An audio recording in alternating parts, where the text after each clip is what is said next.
And one of the reasons that we need to think about changing the conversation is because the energy paradigm has really shifted. You think about where we were just a decade ago. It was all about the scarcity. It was all about the shortages. It was how much dependent we were on foreign sources for our oil. It was looking at the need to import LNG. Well, fast forward to where we are today, and those once thought of export or import terminals are now looking to be export terminals. We have made considerable gains in terms of our own energy independence, to the point where it's no longer just a slogan that we're talking about.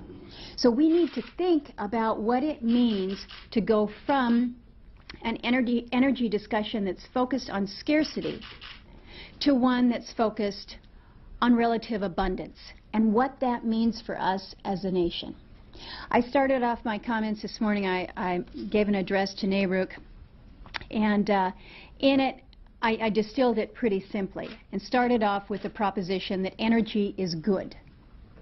Energy is just good. And I think any of you who watched the Super Bowl last night know that energy is not only good, it's necessary.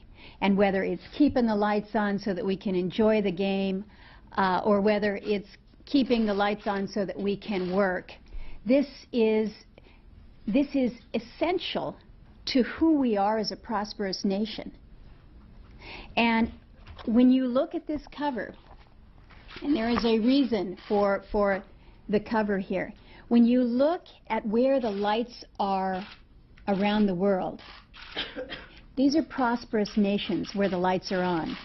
Where the lights are off in Mongolia and parts of China, and unfortunately in my state of Alaska, this is not such a prosperous area. So how we utilize this basic premise, or start from this basic premise of energy is good and move from there, is part of how we want to launch this discussion.